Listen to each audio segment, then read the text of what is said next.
y durarán 10 minutos y después, cuando todos han terminado, vamos a tener una discusión. Entonces, empezamos con Emilio Ayos. Hola. Hola, buenas tardes. ¿Se escucha? No tenemos la presentación todavía.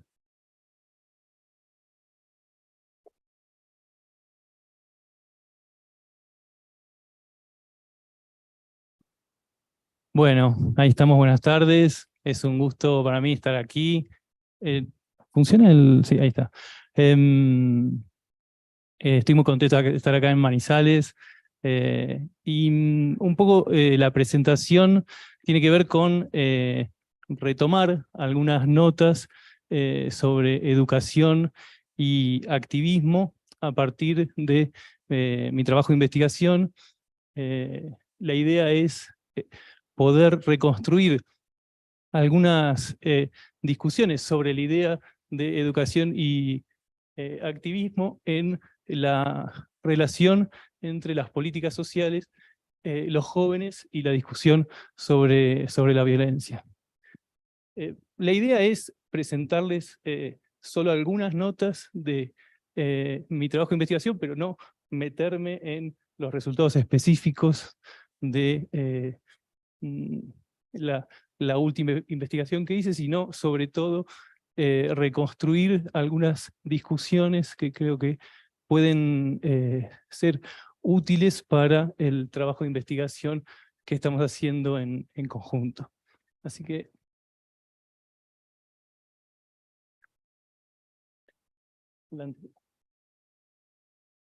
Bueno, el objetivo de esta presentación es pensar un poco cómo la discusión acerca de la organización barrial, la participación y las modalidades de formación, la discusión sobre la educación, se ha desarrollado en un espacio particular, que es el cual vengo investigando hace algunos años, que tiene que ver con las formas de intervenciones sociales sobre jóvenes de sectores populares, y la relación con ese campo siempre difuso acerca de la discusión sobre la violencia, la prevención del delito, las formas de protección de los jóvenes con respecto a las formas de violencia institucional, las formas de violencia que incluso los jóvenes que se inscriben en ciertas prácticas delictivas y violentas pueden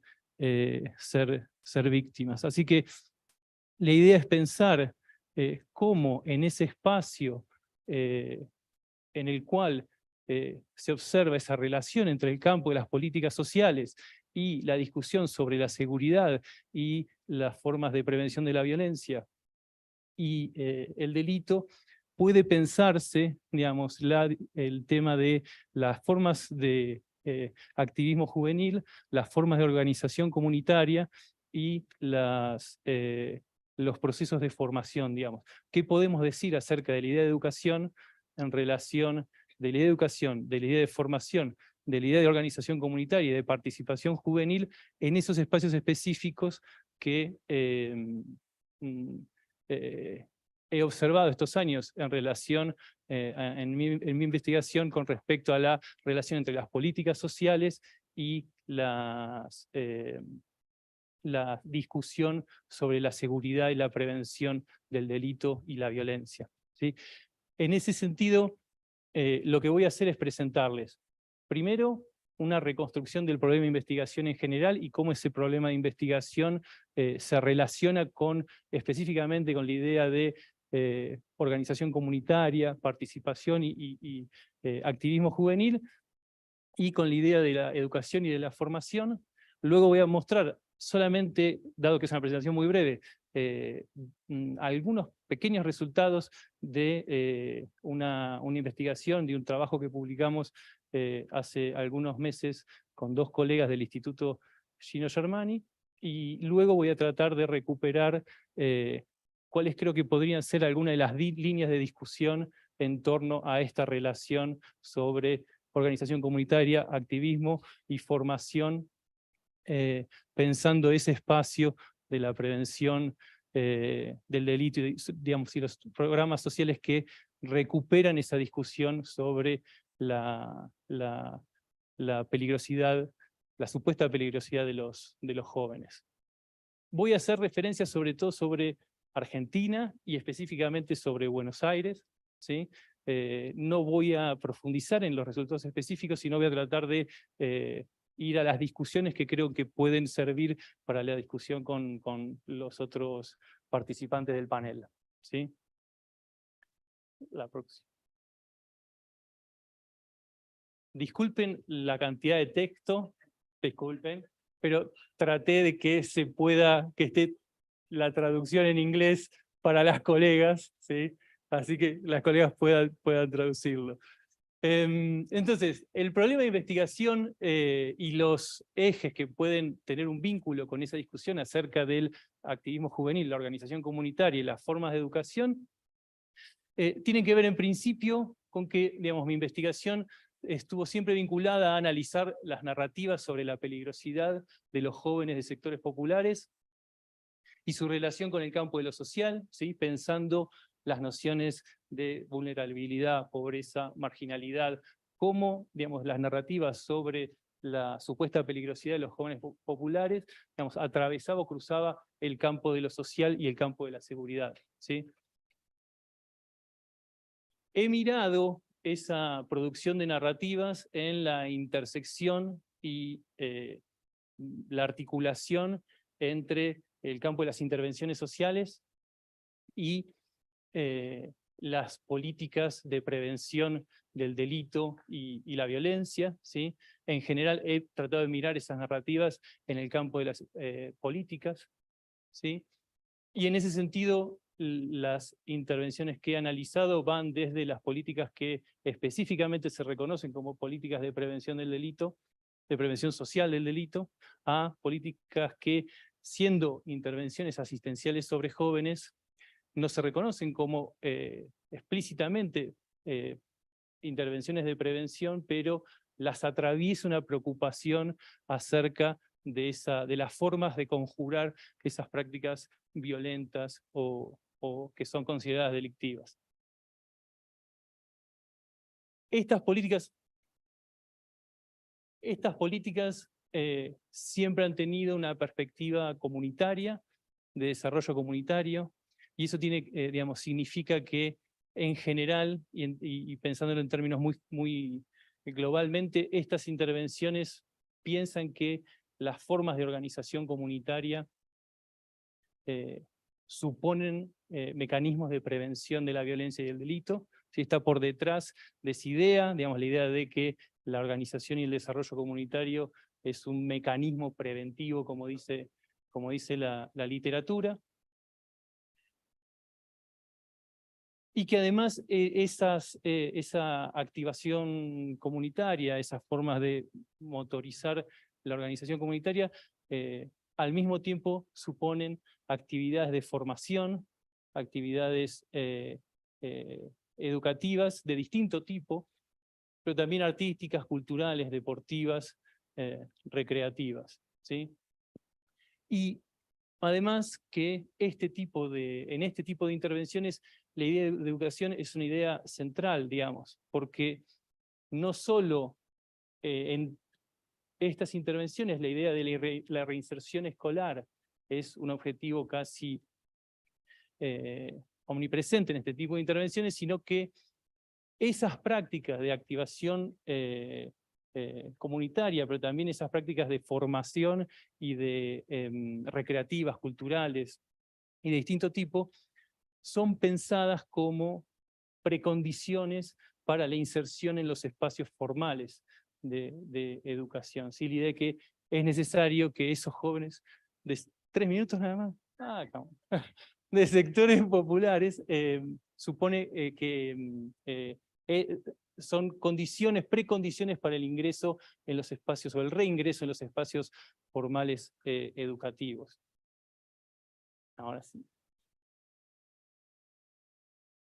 Solamente quería mostrarles pequeños resultados en relación a el análisis que hicimos sobre el programa Envión de la provincia de Buenos Aires, que es un programa de los que más está conectado, si bien no es un programa que se reconozca como un programa de prevención social del delito, sino como un programa asistencial a esas jóvenes, pero que es uno de los programas que, digamos, presenta las mayores continuidades con los que fueron los programas de prevención del delito a inicios de los 2000 en la Argentina. Simplemente y nosotros lo comparamos o poníamos como contrapunto al análisis de ese programa Envión, el programa Progresar, que es un programa que reconstruye una tradición muy diferente al programa Envión. Lo voy a decir en 2 palabras, porque no tenemos tiempo. Reconstruye una idea más propia de la tradición de la seguridad social clásica, ¿sí? La idea de la recuperación de los derechos sociales, y específicamente la idea de la garantía del derecho a la educación. Simplemente quería mostrar que mirando estos programas uno podía encontrar transformaciones y características que hacen a esa discusión entre educación y activación y organización comunitaria y participación juvenil. Digamos, las 2 cosas que elegí, que me parecía que venían a esa relación, tenía que ver con, digamos, cómo en el programa Envión, en el contexto de la pandemia y la pospandemia, encontrábamos una reconfiguración de las estrategias que nosotros llamábamos de proximidad que establecía este programa, justamente en el momento en donde la idea de la proximidad aparecía justamente como un problema en sí mismo, y en ese sentido las estrategias virtuales, las actividades virtuales a partir de Facebook, WhatsApp o Instagram aparecieron como una alternativa, pero también nuevas estrategias que pensaban cómo la organización comunitaria, no las voy a explicar porque no tengo tiempo, cómo la organización comunitaria podía proteger a los jóvenes frente al recrudecimiento de la violencia policial en ese contexto del confinamiento, ¿sí? Las restricciones en la Argentina fueron bastante severas y en ese contexto, digamos, se produjo un recrudecimiento bastante significativo de la violencia policial en el control de ese confinamiento, y el programa Envión intentó establecer nuevas estrategias de protección de esos jóvenes a partir de formas de organización comunitaria que tenían como uno de sus puntos centrales activar la participación de los jóvenes, que esto supusiera un reconocimiento social de los jóvenes en sus barrios y en sus comunidades, y que eso supusiera un debilitamiento de la estigmatización de estos jóvenes, y en ese sentido una protección contra las formas de violencia que aparecían aumentando. Y en el caso del programa Progresar, lo que nos parece significativo para esta discusión acerca de la relación con la idea de educación y de organización comunitaria y de participación, es que incluso en este programa, que se caracteriza por no presentar y por posicionarse desde una perspectiva que podríamos decir no territorializada desde un principio, y eso fue una de las grandes discusiones que marcó su origen, en el programa aparecen en los últimos años la idea de que es necesario territorializar el programa, que es necesario encontrar las formas de reconstruir estrategias de cercanía con respecto a los destinatarios a partir de la configuración de un sistema de tutorías dentro del programa. O sea, la última. Esta la pasamos. Y entonces, acá yo noté algunas cositas, algo bastante cortito con respecto a que si pensamos en estos procesos en relación a la idea de educación y activismo, es posible reconocer que se rearticula la idea de la movilización y la organización comunitaria y la participación de los jóvenes como forma de prevención de la violencia, que hay una tensión entre activismo comunitario, barrial y activismo político, y que es necesario indagar específicamente en una línea de ese programa que es el Envión Comunitario, en donde hay una participación principal de organizaciones sociales, que las actividades de formación informales se entienden como una precondición para la reinserción en los espacios formales como la escuela, y en ese sentido pensar cómo el procrear está al mismo tiempo pensando en tutorías y formas de cercanía con respecto a los jóvenes, más allá de su inclusión en los espacios formales. Y creo que en términos generales, en esa trayectoria es posible reconstruir una trayectoria más general en el campo de las políticas sociales, en donde el discurso de los derechos aparece en algún sentido debilitado, ¿sí? Y entonces me parece que eso es interesante, o podría ser, digamos, una buena línea de indagación.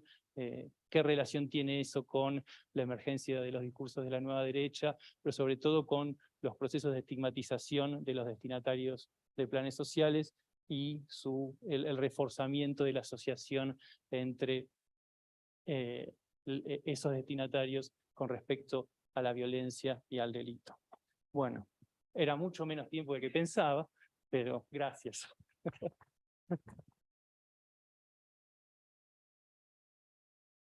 Muchas gracias. Bueno, entonces tenemos a Marlène Le Bourdon de la Universidad de Leeds. Ella va a hablar en inglés, pero tenemos las diapositivas en español. No quiero traducir constantemente por tiempo, pero quizás después si tienen algunas dudas sobre su presentación en cuanto a las diapositivas, podemos discutir. Es lo que sugiero, entonces, ¿sí? Lo siento. Thank you so much for having me. And also thank you to my colleagues for the translations in English, and to Alba for helping me with this presentation as well. So in talking to the question of today, I wanted to look to informal spaces of education and activism, and that's where my research has sat. And the piece of research I'm going to present to you today is based within the United Kingdom's context, but actually I think it speaks to wider trends that we can see around the world as well. Thank you. Oh, thank you. Yeah, you can just do them all. So I started to look at this idea of social media and social media activism during COVID-19. Now, social media activism is nothing new. We can see that it's been increasing over the past decade, especially, and we can see this through Me Too movements and Je suis Charlie, etc. But actually, during COVID-19, what we saw was a shift from simply just activism, or what is seen as slacktivism, towards more pedagogical focused posts as well. So these are, oh, there should be pictures on the last one. Oh, there we go. So these are, we can see that during this period of time, these kind of activism spaces started to try and educate people about these local and global issues which were affecting them or affecting people around them. So these were either simply just dedicated accounts to a certain social justice issue and an activist issue, or they were an account which covered multiple different global justice issues as well. And so this really escalated with the Black Lives Matter escalation after the murder of George Floyd as well. And so what I really tried to want to understand is, okay, we can see that there is all this debate about social media being a space for activism, or maybe it's seen as a kind of passive space for activism. But I wanted to understand is how young people are actually experiencing that. Are they learning from what they're seeing on social media? And is that leading to activism? Thank you. So to do this, what I worked on was to work with schools around the UK. And this was during 2021. So this was during lockdown. So it was very difficult to get into multiple different schools, but I was very lucky to do so. And these were schools across the United Kingdom, from the north to the south, some in London, some around kind of the middle north of England, and then further north as well. And what I really wanted to understand is how young people are experiencing activism online. What are they engaging with when they are engaging with social justice issues online? Are they learning from it as well? So what this piece of research is not, was I didn't want to look at the posts of social media and analyze them, because I'm very aware that social media has a plethora of different voices. There's many different voices. We can say that there's lots of extreme voices as well. We can see it as a force for good and a force for bad. And I didn't want to add my opinion within that. I wanted to understand how the young people were experiencing that instead. So what I'm going to talk to you about is how the young people were engaging with social media, how they were then participating with this activism and learning on social media, and what was the impact of this as well. And I'm going to simply do this by showing you some quotes from the students themselves. All of these students were aged between 14 and 18, and all of them, in every single focus group that I did with them, everybody talked about their fear of social media, their fear of being bullied online, their fear of having facts on there that weren't accurate, about this idea of fake news. It was very present in every single one of my focus groups that I did. And I think that's really important for us to acknowledge that actually this next generation of students are very well equipped with understanding how these mechanisms, how the algorithms work, much more than we give credit to. When they were engaging with global justice issues online, it wasn't that they were engaging with simply the infographics of the facts and the figures. Actually, the important thing that came through from them was personal lived experiences. So it wasn't that they were directly learning from social media. They are actually quite cautious about doing that. Instead, what it was the personal experiences that came from that. So I think this quote at the top really demonstrates what I'm trying to say here. And this is where we talk a bit more about how they were participating within that. They were very reluctant to reshare or to post themselves as individuals, but instead, if it hit them in a personal experience that they could connect to, then they were more likely to do so.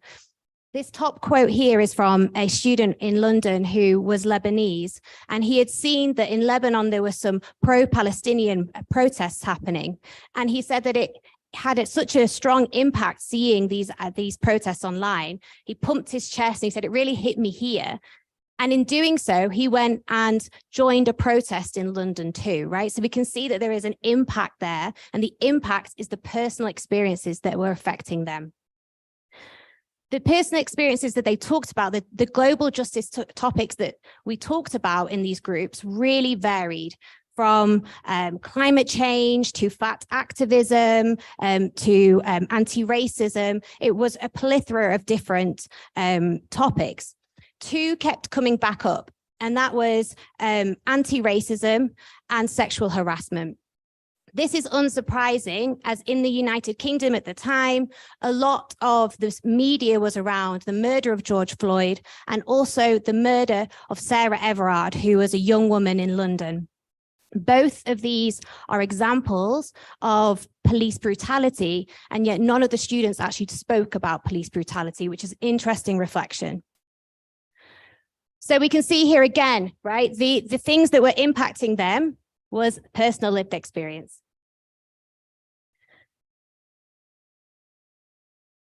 Thank you. Oh, no. So what I'm trying to say as well with this is that I'm not saying that they should be learning directly from social media. I'm not here to advocate for it. I'm saying that young people are already doing this. They're already navigating these spaces, right? So we must try to understand it. We can't ignore it. And actually, in some cases, they were cutting through mainstream education systems. So in the United Kingdom, we don't speak about colonialism in high schools. We speak about the fact that we lost an empire and it was very sad, right? So actually, this word colonialism came up a couple of times. And this bottom quote here is the one I'm going to pick up on, is This was a young boy in Yorkshire, and he was talking about how he'd seen a statue in Bristol be pulled down of the slave trader, Edward Colston. And in seeing that, he was really confused. He'd never heard of this name. So he Googled this person and saw that slave trade and saw this word colonialism. He spoke to his mother about it, and his mother had said that she'd never been taught this either. But actually, after having a conversation with each other, they realized that both sets of grandparents had lived under colonial rule in different countries. And he said that this was really impactful for him. He could see his own history through social media, and that was the first time he had seen it, right? So actually, we could argue that social media is a cut through from these kind of restricted curriculums that we see around activism and social justice issues themselves too. So, some kind of key takeaways and reflections. Firstly, I want to give credit to the fact that students are highly cautious about what they're seeing online. I'm not saying they're digitally literate. I'm saying that we need to give them more credit. Secondly, is the importance of personal connections and lived experiences. They are more likely to share, reshare, post, like, if it's somebody that they know, or if it's actually something that impacts them especially. This could speak to this idea of echo chambers online, that we only follow people in our own community, but it could also show us about why they are connecting to those too.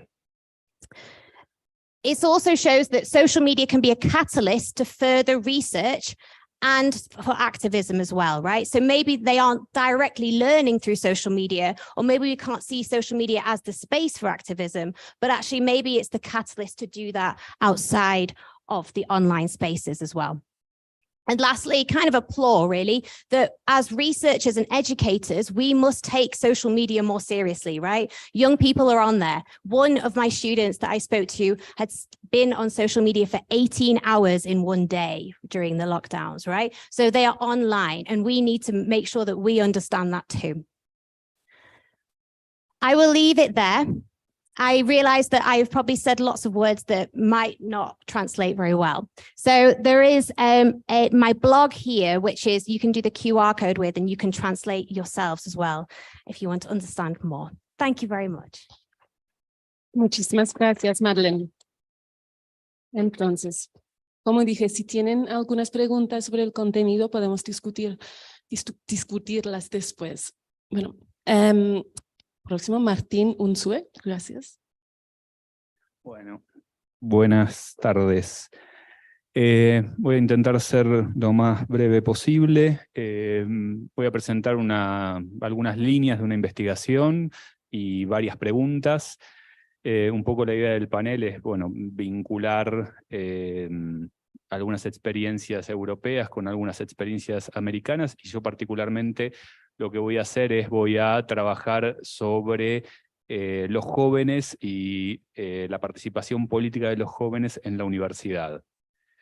Para eso, bueno, parto de algunos supuestos, particularmente que la Universidad Latinoamericana tiene una serie de características que es cierto que no son homogéneas, porque nuestras sociedades son también bastante diversas, pero que parten de algún supuesto que en alguna medida están sintetizado en lo que fue la Conferencia Regional de Educación Superior, que se celebró en 2018 en Córdoba, se puede pasar la otra, y que dice más o menos lo mismo que había dicho la Conferencia Regional de Educación Superior que se hizo acá en Cartagena de Indias en el 2008, y que, para sintetizarlo, bueno, supone que la educación superior es un derecho humano, universal, que es una obligación del Estado. Ahora, esta posición declarativa, en principio, plantea varias cosas que me parece que son importantes. En primer lugar, y sobre lo que me quiero detener unos minutos, es el papel del sistema educativo y particularmente de las universidades en la formación de la ciudadanía. Eso ya supone entonces que hay alguna forma de transmisión política en manos, o un compromiso político de formación ciudadana en manos de las universidades.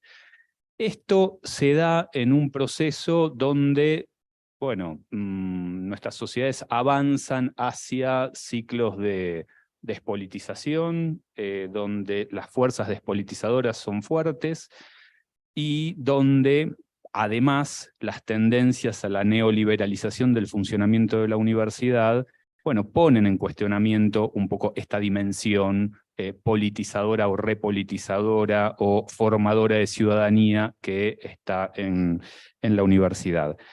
Bueno, podemos pasar la próxima. Esto está referido al sistema argentino muy brevemente. Lo que quiero decir es ese objetivo de avanzar hacia la masificación del sistema universitario se corresponde con toda una serie de decisiones.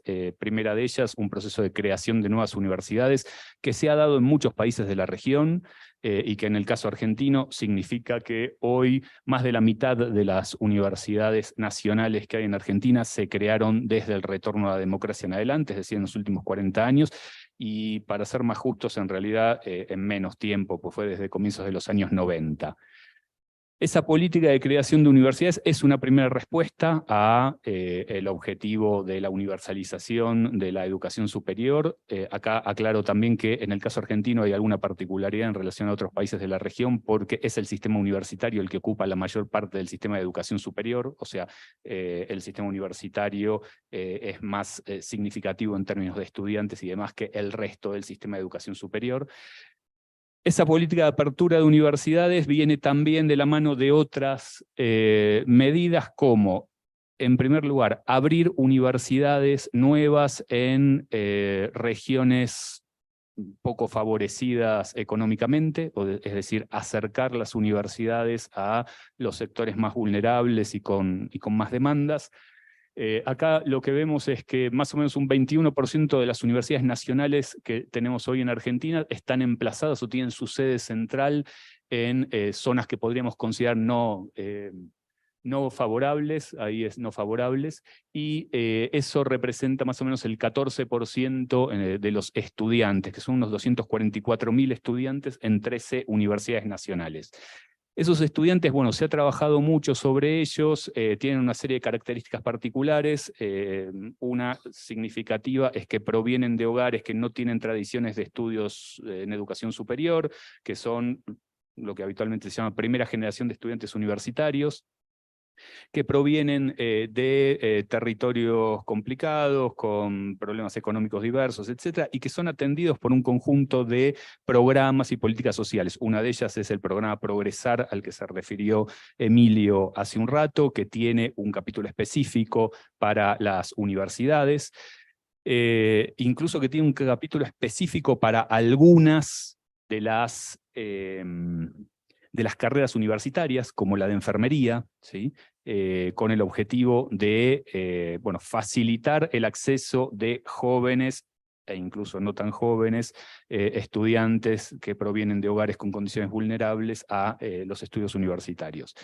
Ese programa se combina con otros programas que hay en el Ministerio de Educación, que son programas de financiación de distintas estrategias que despliegan las universidades para contener a esos estudiantes que acceden a la universidad por primera vez. Esto significa programas de tutorías, seguimientos, cursos de nivelación, cursos de introducción a la vida universitaria, etc. Ahí hay una enorme cantidad de políticas tendientes a favorecer este paso tan complejo de la educación media a la universidad, especialmente en los sectores jóvenes más, que provienen de hogares con menos recursos y con más dificultades.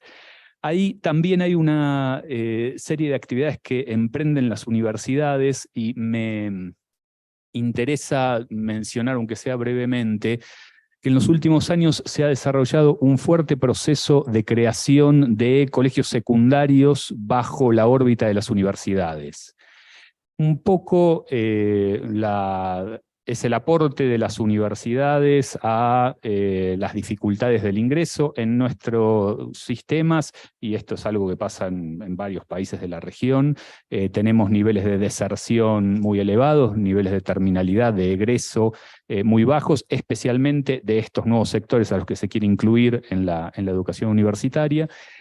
Y bueno, las estrategias para lidiar con ese problema son múltiples y complejas. Una de esas estrategias, tal vez de más mediano plazo y con un impacto en términos de números menor, es el involucramiento de las universidades en la educación media, con el objetivo de lograr mejorar el nivel de la educación media para facilitar el tránsito hacia la universidad.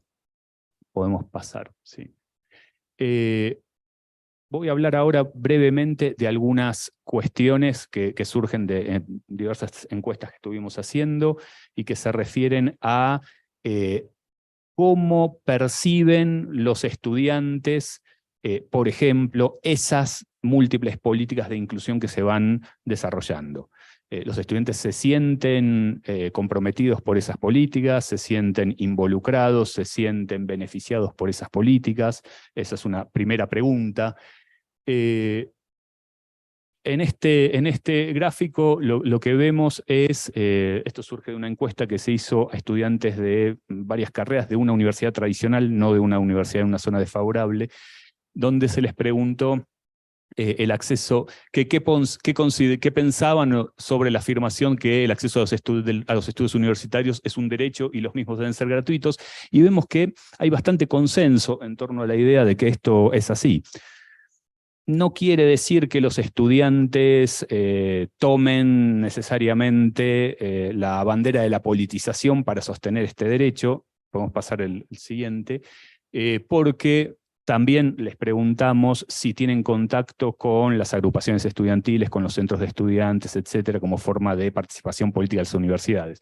Y lo que vemos es que acá el número es bastante distinto y la mayoría declara que no tiene ninguna forma de actividad política adentro de las universidades. También les preguntamos si realiza actividades comunitarias por fuera de la universidad, y ahí el resultado es bastante más parejo, y bueno, ahora voy anticipando y terminando también con la hipótesis que fuimos planteando. Esa idea de que los estudiantes universitarios están en un proceso de transformación, que no es reciente, que es un proceso que ya viene desde hace varias décadas, que evidentemente está atravesado por un proceso de despolitización general bajo la impronta hegemónica del orden neoliberal, y que esto significa que los estudiantes pueden aceptar, comprometerse con algunas decisiones en la medida que las perciban directamente beneficiosas para ellos, para sus objetivos, etcétera, pero que eso es mucho más complejo y presenta un escenario mucho más polarizado cuando empezamos a ver en qué se traduce en términos de prácticas políticas concretas de esos estudiantes en su vida cotidiana, en la universidad y fuera de ella. Acá lo que vemos es que está más o menos repartido el grupo de los que dicen que sí, que hacen actividades comunitarias, y acá esta pregunta era una pregunta que también tenía un espacio abierto para que detallen qué tipo de actividades comunitarias hay, y encontramos militancia política en partidos, militancia en organizaciones barriales, militancia religiosa, sostenimiento en organizaciones comunitarias, etcétera. Mientras que el otro 29% que dice que no, ahí en los comentarios encontramos cosas como, cito así de memoria, nunca haría actividades colectiveras, o posiciones muy antipolíticas, posiciones muy reaccionarias a la pregunta. Bueno, en el medio después hay esos otros tres grupos que bueno, se dedican a actividades. Por un lado, de formación, generalmente asociadas a que la formación que reciben en la universidad debe complementarse con otra formación porque no es suficiente para sus objetivos profesionales. Esto me pareció interesante porque habla también de una suerte de una cierta subjetividad neoliberal, ¿no? Y de la idea de que toda la apuesta es la apuesta a la autoformación y a la complementariedad. Bueno, y después los otros dos grupos están, bueno, el 11% los que trabajan y no tienen tiempo para hacer nada más afuera de la universidad, y los que se dedican a hacer deportes. Acá les preguntamos y acá entro en el último tema, que es, hay un proceso fuerte en Argentina en los últimos años, ya bastantes, de reforma de los planes de estudio universitarios, que sigue en parte una tendencia internacional que se ha visto, bueno, un poco por todo el mundo y especialmente en los países europeos, ¿no? Que han, después del programa de Bolonia, del acuerdo de Bolonia, estandarizado el ciclo de grado, maestría y doctorado en un sentido que lo ha acortado fuertemente. Esas tendencias al acortamiento de los ciclos de grado viene de la mano de toda una serie de diagnósticos que no vamos a poder reponer acá. Pero esas discusiones están fuertemente planteadas en muchas universidades argentinas y la pregunta ahí es cómo interviene la politización de los estudiantes frente a esas propuestas de acortamiento. Bueno, acá lo que vemos es que hay ciertas ambigüedades. Por un lado, cuando se les pregunta a los estudiantes si creen que sus carreras universitarias deben también implicar una forma de formación ciudadana, bueno, el número está bastante repartido, pero, el número está repartido entre los muy de acuerdo y los de acuerdo. Vemos que hay un cierto consenso en que debe ser así, pero cuando se va con la pregunta siguiente, ay, me faltó algo.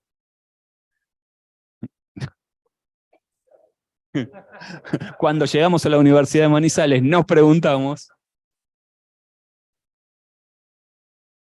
Se quedó. Bueno, se los voy a contar. Cuando les preguntamos, o sea, les preguntamos primero si... ¿No parece? Esto. Si creen que se debe reducir la carrera a darles herramientas prácticas directamente relacionadas con la población, con su profesión, perdón, ahí vemos que el número sí está muy repartido, porque es casi 50 y 50, ¿no? 50% está de acuerdo y 50% no. Entonces ahí es interesante porque cuando están puestos ante la disyuntiva de acortar su carrera para recibirse antes y aunque eso implique sacrificar la adquisición de algunos conocimientos, que en general son esos conocimientos periféricos que hacen, por ejemplo, la formación ciudadana, bueno, en ese caso ya tenemos posiciones divergentes. Cuando cruzamos esto con lo primero, lo que vemos es que todos aquellos que tienen actividades de militancia comunitaria y demás están de acuerdo o muy de acuerdo con que la universidad debe ser un espacio de formación ciudadana, y los que tenían las posiciones más refractarias y demás son los que dicen, bueno, que no, que hay que acortar la carrera y que la carrera tiene que ser estrictamente lo necesario. También en esas respuestas encontramos discursos referidos a, que lo que hablamos el otro día, al adoctrinamiento, ¿no? Cierta denuncia, bueno, hay materias que son materias de adoctrinamiento, no de formación ciudadana. Bueno, no puedo decir nada más. Gracias. Gracias, Martín, lo siento. Pero bueno, seguimos con Rafael Blanco. Gracias, Rafael. Bueno, ¿se escucha bien ahí? Me siento en una charla TED, ¿no? TED Manizales. Bueno, ahí pasamos. Bueno, yo soy Rafael Blanco, investigador del Instituto Gino Germani y co-coordinador del área de salud y población. Voy a presentar algunas... ¿Puede ser la siguiente? No sé quién pasa. Ahí va. Voy a presentar ahí tres ideas que tienen que ver con responder a esta pregunta, que fue una pregunta que empezamos a construir en común con el resto de quienes estamos compartiendo acá en la mesa, que es cuáles son las tendencias actuales en el activismo juvenil y educación. Y yo agarré esta pregunta por el lado de lo que son mis temas de investigación, que voy a buscar responder o mostrar tres puntos a esta pregunta, que es analizando los procesos de politización de la intimidad, sobre todo de agrupaciones y colectivos feministas y de la disidencia, diversidad sexogenérica, en el espacio universitario. Para eso voy a mostrar algunas imágenes del trabajo de campo. Esta es una imagen en la Facultad de Psicología de la Universidad de Buenos Aires, que dice en Psico, ¿no? En la Facultad de Psico, nos acosan. Biglieri, que era el decano, no se ignora, implementación ya del protocolo contra la violencia de género. Este es un baño de la Facultad de Ciencias Sociales, con un graffiti escrito "Deconstruite macho, organizate", ¿no? Que da cuenta del surgimiento de los debates en torno a las masculinidades, también, digamos, en torno a las violencias y a qué hacer, ¿no?, con los varones denunciados y la búsqueda de estrategias de las agrupaciones y algunas institucionales para trabajar con los varones que, por ejemplo, eran denunciados en las universidades, ¿no? Pero acá hay un graffiti autogestivo, digamos, que dice "Deconstruite macho". Esta es una intervención de estudiantes en la Facultad de Psicología. Basta de negar de negar existencias LGTTBIQ en psico, que estaba pegada en un aula como esta, digamos, donde se dan las clases magistrales. Y digo, a partir de algunas viñetas del trabajo, bueno, y esta es una intervención del baño de la Facultad de Psicología de la UBA, durante una toma, o sea, como se tomó el edificio por parte de estudiantes a partir de un conflicto que hubo en la facultad, se tomó cerca de 3 semanas, y durante esa toma los estudiantes modificaron el baño de la facultad y crearon un baño diverso que en el aula lo llamaban el baño degenerado, porque no tenía género, y también como digamos, una humorada en relación a que muchas veces las sexualidades y expresiones de género no heteronormativas o no cisgénero son consideradas, ¿no?, como en un sentido degradado, degenerado, etc. Entonces paso estas imágenes para ir a la primera idea, que es pensando esta relación entre activismo juvenil y educación, para señalar que los activismos feministas y LGBTIQ+ en las universidades, esta generalización es imprecisa. Yo hice campo sobre todo en la Universidad de Buenos Aires, no quiero generalizar al resto de las 55 universidades argentinas, pero este activismo lo que trajo a las casas de estudio es la visibilización y demandas, sobre todo de instrumentos contra las violencias sexistas. Este fue un primer impacto de estos activismos. Dicho muy rápidamente, hace menos de una década no había un solo instrumento para mitigar las violencias sexistas en la universidad. El primer protocolo es de 2014. Según un relevamiento que hicimos en el equipo del año 2021, había 50 de 55 universidades. En menos de 10 años, el activismo, ¿no?, logró la movilización de instrumentos específicos. Segundo, que las discusiones también corrieron por el lado de impactar sobre el terreno del conocimiento en las universidades, sobre todo en ese debate entre el supuesto estatuto neutro del conocimiento y la necesidad de perspectivas generizadas en torno al conocimiento, no incorporar la perspectiva de género en la formación, no solo de las humanidades. Esa fue una demanda del activismo, y también demandas en las transformaciones de la espacialidad universitaria, por ejemplo en los baños, ¿no? De alguna manera modificar los baños binarios, ¿no? No solo eso, corredores seguros, y otras medidas. Voy a unas segundas viñetas del trabajo de campo. Fuera feminazis de la facultad. Este es un graffiti en un baño de varones de la Facultad de Ciencias Sociales. Y lo segundo que quería traer es de otro estatuto, pero es de una focus group que hicimos el año pasado en el instituto, en el equipo de investigación.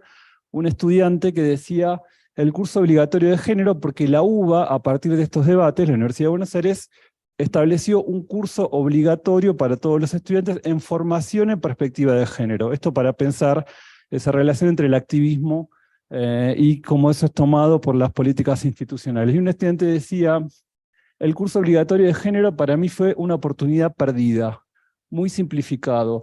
La violencia se da del hombre hacia la mujer, o la discriminación se da del hombre hacia la mujer, no hacia otros colectivos. Entiendo para dónde va y comprendo la perspectiva, pero para mí la discriminación no es únicamente hacia las mujeres. Yo creo que hay muchos otros colectivos que no se sienten representados por ese tipo de cuestiones. Traigo este testimonio, fuera feminazis y este otro, para indicar también un escenario actual en que hay cierto hartazgo, reacción y críticas a las políticas feministas y LGBT a las cuales hacía referencia en el inicio.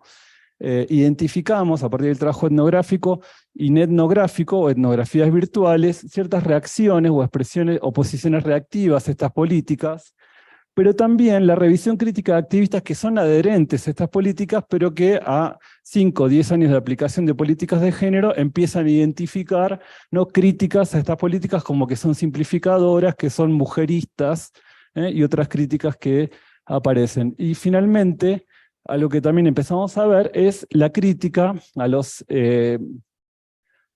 digamos, la tensión entre establecer políticas de género o activistas en las universidades desafiadas por la creciente precariedad material. Por ejemplo, hacer baños no binarios en una institución que tiene todos sus baños rotos, ¿no? Esto es lo que pasó en la Facultad de Diseño y Arquitectura de la UBA. Hicieron un nuevo baño y la crítica era, che, pero están todos los baños rotos, ¿no? Y entonces, o entregar títulos por la identidad de género autopercibida cuando los títulos tardan más de 2 años en entregarse. Estas políticas son vistas como privilegio. Voy al último punto. Bueno, esto es una intervención, acá me muevo del activismo universitario para pensar otros activismos juveniles. Este es el activismo VIH, ¿no? A tu feminismo le falta SIDA, nos necesitamos vivas, o el activismo marrón. La siguiente. Ahí. Yo sé que estás haciendo un esfuerzo y que el problema es técnico, ¿no? ¿Cuánto antirracismo le falta a tu diversidad? Traigo estos 2 activismos juveniles porque empezaron a tener mucha presencia el activismo juvenil VIH positivo en relación a la necesidad de modificar la ley de VIH en Argentina, que se logró el año pasado. Ese activismo fue muy fuerte movilizado por agrupaciones juveniles. Y el activismo antirracista o de identidad marrón, muy presente en los procesos de violencia institucional y policial. Ahora, este activismo no está o no tiene presencia casi en la vida de las universidades. Por eso presento ahora las últimas 3 ideas, con esto cierro, que es que hay activismos juveniles ausentes de los espacios educativos universitarios, ¿no? Cierta dificultad, por una parte del activismo LGBT, de trascender los discursos en torno a las violencias sexistas, que ha sido el gran organizador del activismo en los últimos años, ¿no? De alguna manera la agenda, cierta metonimia ahí de cuestiones de género con cuestiones de violencia, aparece ahí como tomado, y eso es una cerrazón frente a otras demandas del activismo, por eso traía lo de a tu activismo le falta SIDA, ¿no? También algo que estoy trabajando ahora en la línea de investigación, que es el funcionamiento de la vergüenza como un afecto regulador también de las prácticas, repertorios y causas activistas. Ahora voy a ampliar un poco esta idea, pero bueno, hay muchos temas que son vergonzosos de ser militados en la universidad, aunque no ocurre eso por fuera, ¿no? Traigo estos 2 activismos que hacía referencia antes, y por eso también la universidad se configura como un escenario de escisión biográfica en torno de algunas de estas causas. Cierro para empezar a cerrar trayendo una experiencia que hicimos en coproducción, digamos, entre el área de población y sociedad del Instituto Gino Germani, con la Subsecretaría de Políticas de Género y el activismo VIH, el primer festival Sociales Positiva en la facultad, que empezó como una idea de hacer una jornada de testeo de ITS y VIH en la universidad. Me queda un minuto.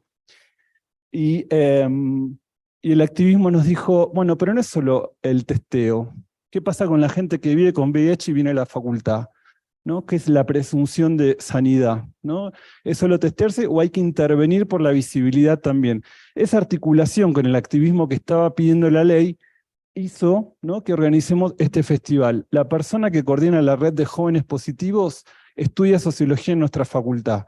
Cuando hicimos el festival dijo, es la primera vez que puedo conciliar mi activismo VIH en este espacio, ¿no? Pongo la siguiente. Ese es el segundo festival que hicimos. Ese es el logo de la Universidad de Buenos Aires intervenido por un artista, ¿no?, queerizada a la Universidad de Buenos Aires. Y entonces cierro con 3 ideas, retomando la pregunta del inicio, que era, suspenso, era, ¿cuáles son las tendencias actuales entre activismo juvenil y universidad? De vuelta, tomándolo a partir del activismo feminista y LGBT, Y digo tres cosas. Primero, una tendencia tiene que ver con el avance de transformaciones en las casas de estudio, por ejemplo, la sanción de protocolos, la creación de circuitos de formación, la incorporación de la perspectiva feminista, etcétera, pero son cambios de baja institucionalidad, ¿no? Son cambios que los protocolos aparecen muy discutidos, las modificaciones se hacen sin presupuesto, por ejemplo, modificar el baño el primer baño modificado no binario de la Universidad de Buenos Aires fue, como no había plata, poner una tarima, un cartel y cambiar la señalética, y un cambiador para bebés. Bueno, digamos, ¿no? Se hacen las cosas, pero sin recursos, sin presupuesto. Esa baja institucionalidad a veces impacta en la posibilidad de esos cambios. El repliegue, ¿no? Como una tendencia actual, o la dispersión de los activismos feministas y LGBT, digamos, el agotamiento, de alguna manera, de las cuestiones de la agenda de las violencias, al mismo tiempo que a nivel nacional, ¿no? Algunas conquistas recientes como el aborto también llegaron como un techo de algunas agendas que venían demandándose, y finalmente algo del presente es la mayor visibilidad de actores que tensionan las agendas de estos activismos en las instituciones. Lo digo rápidamente, ahora va a hablar Meli de eso. El surgimiento de agrupaciones de derecha o reactivas a estas políticas de género, que no es que son nuevas, pero sí su expresión pública y su visibilidad empieza a ser acentuada en el presente. Eso para marcar tres tendencias. Muchas gracias. Gracias, Rafael. Entonces, seguimos con Melina.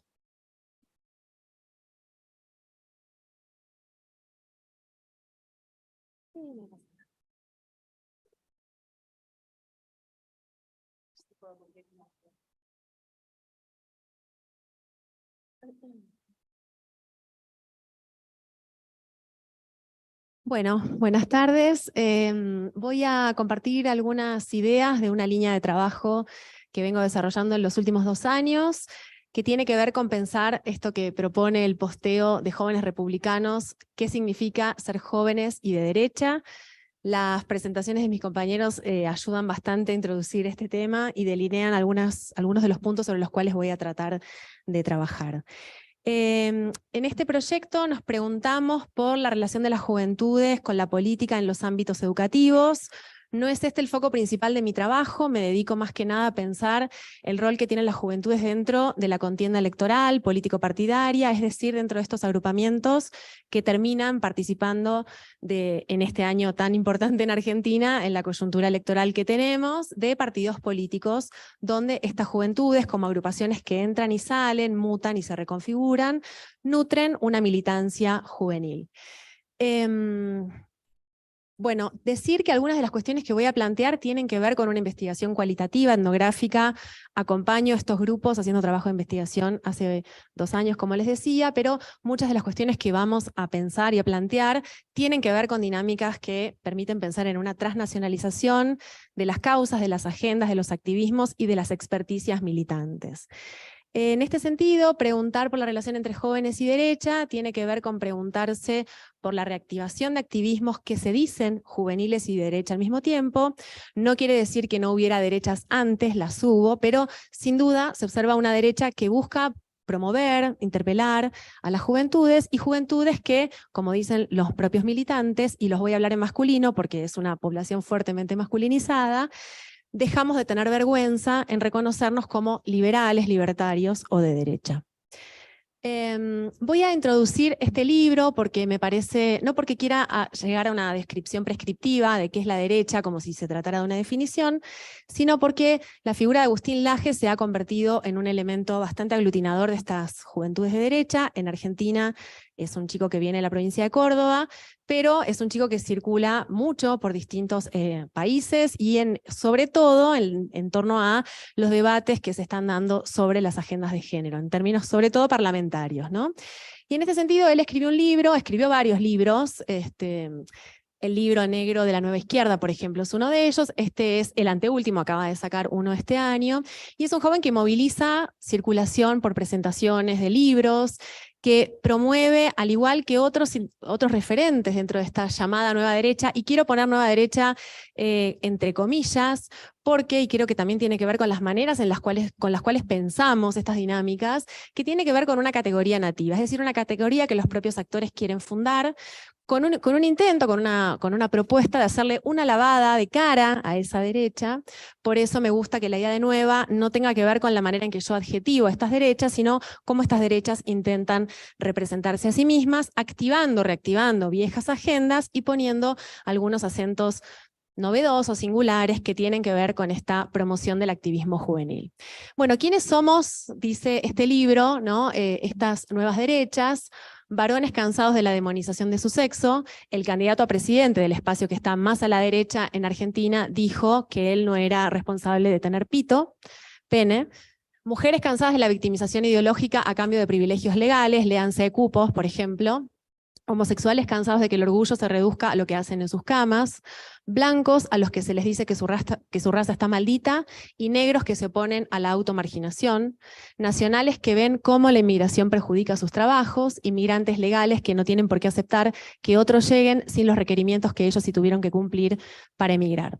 Y tomo la cuestión de la batalla cultural. En este libro él hace un trabajo interesante que expresa un poco también cómo estas nuevas derechas dialogan con los progresismos. Discutíamos ayer si esto tenía que ver con una reacción o no, es un tema que creo que es interesante seguir pensando sin duda, pero la idea de batalla cultural, este autor la retoma de un trabajo de revisión de las categorías del propio Antonio Gramsci. Entonces, el trabajo implica una revisión de la teoría social, donde él discute y lee a Saint-Simon, donde él discute con Chantal Mouffe, con Laclau, es decir, que es un intérprete de lo que las ciencias sociales dentro del espectro del progresismo han producido en los últimos años, décadas o siglos. Sin duda lee a Marx, a Engels, es un intérprete, digamos, de algunas de las teorías con las cuales pensamos dentro de las ciencias sociales, y recupera algunas de las categorías gramscianas para definir esto que, como digo, es una nueva derecha, entre comillas, porque expresa una apuesta política, cultural y también electoral. Voy a tratar de enfocarme en la cuestión de la educación. Tomo ahí esto porque es una de las agendas, entre otras de las agendas que van a tener estas llamadas nuevas derechas. La educación libre de prohibiciones, libre de regulaciones, libre de impuestos, libre, en definitiva, postea uno de los fundadores de Pibes Libertarios, una agrupación que milita a Milei. Y sobre este punto también quiero decir que se muestran fronteras porosas porque aunque algunos forman parte de agrupaciones que integran el Frente de Partidos de Juntos por el Cambio, militan, participan de las actividades organizadas por Javier Milei. Es decir, que no lo votan, pero participan de esta llamada, entre comillas, batalla cultural. Otras de las agendas que se pueden encontrar: basta de Estado, viva la libertad, armas libres, comercio libre, trabajo libre, con las mismas consignas de libre de prohibiciones, libre de regulaciones, libre de impuestos. Me voy a centrar en la cuestión del ámbito educativo. Voy a hacer una mixtura entre el ámbito universitario y secundario. No hay agrupaciones tan destacadas en estos ámbitos, sin embargo, se pueden encontrar algunos elementos interesantes para pensar cómo desde estos espacios político-partidarios y culturales, digamos, la cuestión educativa se vuelve una cuestión de agenda. Se me fue. Bueno, la primera cuestión tiene que ver con disputar los espacios del progresismo. Vamos a encontrar cómo estas nuevas derechas van a buscar tener inserción en ámbitos que ellos consideran que son propios de la izquierda, del comunismo, de la socialdemocracia, tomando esto como equivalentes semánticos dentro de sus propias formulaciones. En ese sentido, poder ingresar a la universidad pública, poder ingresar a algunas facultades como la de Filosofía y Letra o la de Ciencias Sociales, representan pequeñas victorias, pequeñas conquistas. Y esto se puede reflejar, por ejemplo, en el éxito que ha tenido la presentación de libros como del propio Milei o de Agustín Laje dentro de las ferias del libro, no solamente en Argentina, sino también en otros países, por ejemplo en Colombia o en México, donde se han dado presentaciones masivas. La idea de construir agendas propias, que en realidad tienen mucho que ver con agendas que han tenido las derechas, con una experiencia en particular que tuvo lugar en los años 80, que fue la UPAU, vinculada a la UCD, donde se discute, por ejemplo, el eficientismo, vouchers educativos, debates sobre la gratuidad y el ingreso a la universidad pública. Aparecía, como mencionaba Martín, también la cuestión del adoctrinamiento político, ¿no? Esta idea de que en las universidades o en las escuelas públicas también se da lo que ellos llaman una bajada de línea.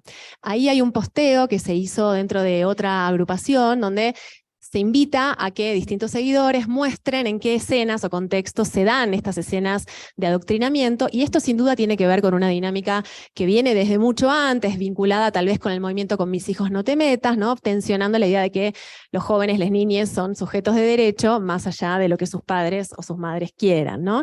Y sin duda hay un antecedente significativo que tiene que ver con el caso de Brasil en relación con la propuesta de sostener la propuesta que hizo Bolsonaro de las escuelas sin partido, suponiendo que a la escuela se va solamente a estudiar, que no es necesario impartir educación sexual integral, y mucho menos que los profesores manifiesten sus posicionamientos políticos.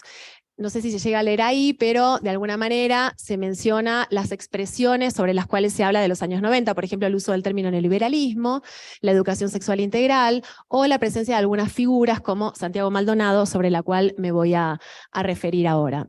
Me quería centrar también en la importancia que tienen entre estas juventudes ciertas experiencias de ampliación de los derechos políticos. A veces los pongo un poco irónicamente como hijos del ciclo progresista, en el sentido de que aprendieron a hacer política, en parte, a partir de algunas transformaciones que tuvieron lugar en la escuela o que tienen que ver con los derechos participativos, por ejemplo, la sanción del voto joven. El voto en Argentina es obligatorio a partir de los 18 años, pero la modificación de la Ley de Ciudadanía habilitó el voto optativo para jóvenes de 16 y 17 años. Estos jóvenes de derecha todos hacen uso del voto joven y disputan la idea de que el voto joven sea del progresismo o del kirchnerismo. También participaron muy activamente de algunas políticas públicas participativas, por ejemplo, el Parlamento Juvenil del Mercosur, o distintos programas vinculados con los modelos ONU. Es decir, que la ampliación de derechos y en definitiva el Estado regulando y ampliando esos derechos también es una plataforma en la cual se ve una dinámica de formación y participación política. En línea con lo que planteaba Rafael, hay una idea, y tomo una cita de un referente de Avancemos, que es una de las agrupaciones que está disputando su presencia dentro de la Universidad de Buenos Aires, sobre todo de la Facultad de Ciencias Sociales, que se llama Avancemos, que está en el otro extremo.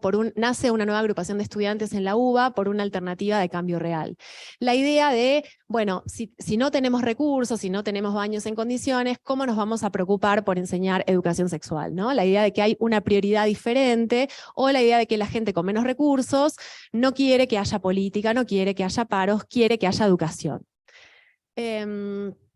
Dentro de esta idea de disputar los espacios, tomo este posteo, que es un referente de jóvenes republicanos, que él dice, va a la Facultad de Ciencias Sociales a organizar una actividad, se para al lado de digamos, esta intervención artística en torno a la figura de Santiago Maldonado, que fue un joven que luego de una represión por parte de la Gendarmería, digamos, acompañando a una comunidad mapuche en Chubut, estuvo desaparecido durante 78 días. Y esto dio lugar a muchas acciones colectivas que lo que hacían era reponer la pregunta, ¿dónde está Santiago Maldonado? Entonces, cuando él va a la Facultad de Ciencias Sociales a hacer una actividad que no tenía que ver, se acerca a esta intervención y toma esta figura, la que entonces era ministra de Seguridad y actualmente es precandidata a presidenta de la Nación por otro de los espacios de las derechas, tomó como la idea de que este joven se ahogó. Es decir, que después de una represión donde la Gendarmería persiguió a este y a muchas otras personas que estaban desarrollando una protesta, se mantuvo durante todo este tiempo desaparecido, la persona murió porque se ahogó simplemente en un río. Más jóvenes sin miedo a decir que son de derecha, es menos kirchnerismo y más futuro para nuestro país. La otra disputa tiene que ver con, bueno, los discursos oficiales, la idea de que en la escuela les han bajado línea, ¿no? Ha habido ese adoctrinamiento, digamos, que critican y que se manifiesta muy claramente en contra de la llamada ideología de género, la enseñanza de esta agenda que tiene que ver con una ley, que es la Ley de Educación Sexual Integral, pero también los debates sobre el pasado reciente, que sin duda forman parte históricamente, por lo menos desde la vuelta a la democracia, de las agendas que tienen las derechas, pero rearticulados con algunas innovaciones, ¿no? Discutir la cifra, cuántos detenidos desaparecidos hubo, en cualquier proceso de desaparición de personas, los números claramente no se pueden confirmar retomar, puesto que estas personas, muchas de ellas siguen estando desaparecidas. También la construcción de una idea de oposición, de rebelarse contra los discursos que sus propios docentes sostienen al momento de hablar de esta última dictadura militar, la idea de construir otra memoria y encontrar lenguajes humanitarios para narrar otras voces que, según su punto de vista, estarían silenciadas, ¿no? Y esto también se articula con una de las agrupaciones de la que forma parte la vicepresidenta o la candidata a vicepresidenta dentro del espacio que lidera Javier Milei, el Centro de Estudios Legales sobre el Terrorismo y sus Víctimas, que emula un organismo muy importante para lo que fue el reclamo por y la militancia en torno a los derechos humanos, ¿no? Que va a proponer contabilizar ya no los detenidos desaparecidos, sino las víctimas inocentes de las organizaciones armadas, entendiendo por esto las organizaciones guerrilleras y no al Estado que llevaba adelante una represión ilegal dentro de un gobierno dictatorial. Para todo esto, y paradójicamente, van a rearticular buena parte de ese discurso de derechos, ¿no? Por ejemplo, apelar a la clásica consigna nunca más para hablar sobre cuestiones que tienen que ver, por ejemplo, con, no sé, con las muertes que tuvieron lugar durante la pandemia o con casos que ellos quieren poner sobre la agenda, apelando a ese lenguaje y reactivar categorías propias para hablar de los años 70, como la idea de que el gobierno vinculado con el kirchnerismo expresa al gobierno de los montoneros, una de las agrupaciones vinculadas con el peronismo en ese momento. Y el tercer punto para plantear, justamente, discutir la Ley de Educación Sexual Integral y la llamada ideología de género en las escuelas. Quisiera decir que el feminismo o las agendas que instaló el debate sobre el aborto y los feminismos no pasan desapercibidas. De hecho, dentro de estas agrupaciones han surgido, por ejemplo, dentro de Pibes Libertarios, surgió la agrupación Pibas Libertarias, ¿no? Con un discurso que lo que busca es justamente a oponerse a la idea de que debe haber cupos, por ejemplo, para que las mujeres lleven adelante acciones políticas en las listas electorales, o la idea de que deben abandonarse las narrativas victimistas tanto para comunidad LGBTIQ+, como para las mujeres, ¿no? Vemos ahí las movilizaciones que hacen el 8M disputando las clásicas agendas, ¿no? Por ejemplo, la idea de que para las mujeres, para tener agendas de género, las mujeres deben portar armas para defenderse solas, o también la idea de ir a las movilizaciones del 8M sosteniendo banderas como el aborto también es femicidio. Voy a terminar planteando otra de las maneras en las cuales discuten los relatos desde su punto de vista oficiales, que tiene que ver con resignificar la manera en que son estudiados los héroes, ¿no? de la patria, y el intento por construir nuevos relatos históricos, por ejemplo, reivindicando la figura de Julio Argentino Roca, quien llevó adelante la llamada campaña del desierto, ¿no? La juventud, obviamente, es totalmente contrafáctico, es una afirmación que hacen, recuperando esa figura. Una juventud que piensa es una juventud que no es de izquierda. Más arriba, una reivindicación de los años 90 del gobierno de Carlos Menem y la idea de que es preciso revisitar ese periodo como un periodo relevante que incluso, y con esto termino, da nombre a a la agrupación que hoy lidera el Centro de Estudiantes dentro de una de las universidades privadas de elite que está situada en Buenos Aires, la Universidad Torcuato Di Tella, que tiene un nombre cuya sigla es M.E.N, o sea, el nombre Menem, y proponen reivindicar los 90 con pizza y champagne, que era un poco la consigna que expresó lo que fue este periodo. Así que con esto voy a terminar y cualquier cosa seguimos en las preguntas. Gracias. Gracias, Melina. Sí, entonces vamos con Pablo.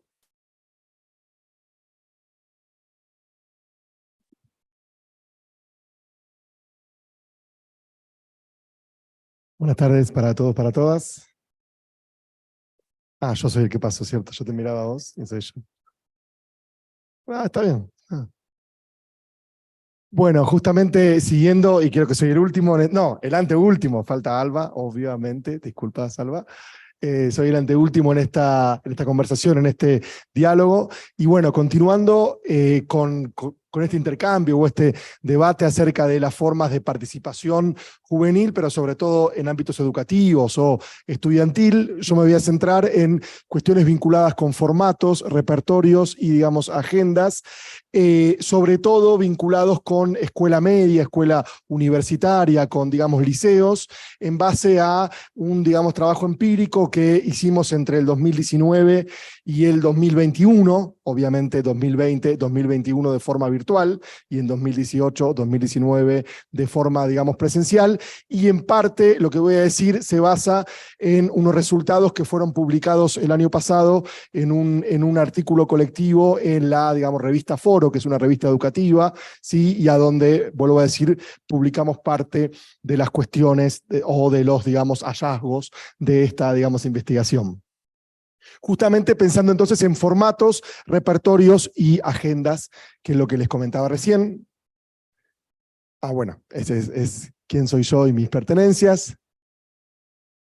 En primer lugar, y no quiero ser muy largo en cuestiones teóricas, perdón, lo que iba a decir también es que está basado en un trabajo empírico en Argentina, pero tiene una mirada también latinoamericana, que era una de las cosas que queríamos también compartir, porque creo que hay algunos puntos en común. Sin duda hay muchas singularidades y muchas diferencias, pero también hay puntos en común en el movimiento estudiantil, en este caso, sobre todo secundario, escuela media, liceo, pero también dialogando con lo que Martín presentaba, con lo que Rafa presentaba, vinculado también con universidad. De hecho, en mi, digamos, trabajo personal, trabajo mucho más movimiento estudiantil universitario que secundario. Eso es lo que me pareció acá interesante también traer el tema secundario. Entonces, lo primero que, digamos, quería hacer, sin ponerme demasiado teórico o de marco, digamos, conceptual, es traer la mirada generacional, ¿sí? La mirada generacional e intergeneracional, tanto en el ámbito educativo, que es poco problematizado el espacio educativo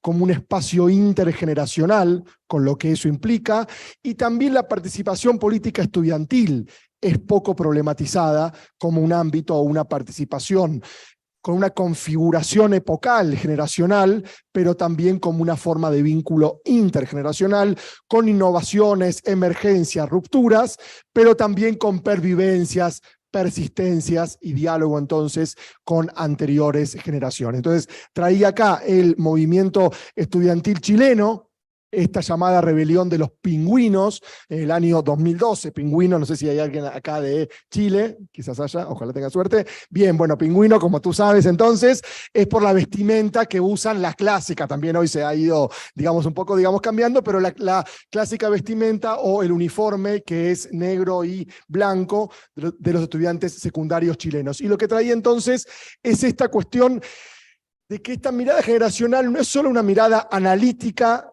de él o la investigador investigadora, sino que también es algo apropiado, resignificado y producido por los propios estudiantes, por los propios jóvenes, por los propios sujetos. Y bueno, aquí soy la pingüina del 2006, ahora como profe, lo intergeneracional, a la generación que decían que pasaba todo el día en el celular, también dialogando con lo que Madeleine presentó de qué sucede con las redes sociales. ¿Es un espacio de encierro y de individualismo o es un espacio de socialización, de participación y de compromiso con lo común? O es ambas cosas, ¿no? Pero digo, un poco pensábamos que estaban todo el día en el celular, terminó despertando a todo el país. Sin duda son imágenes de los años 2019, 2020, con esta revuelta en Chile, pero un poco rescatando el proceso que viene como mínimo desde el 2011, 2012, y uno podría pensar inclusive desde antes. Bueno, y acá lo mismo, somos los mismos que 2006, pero con 13 años más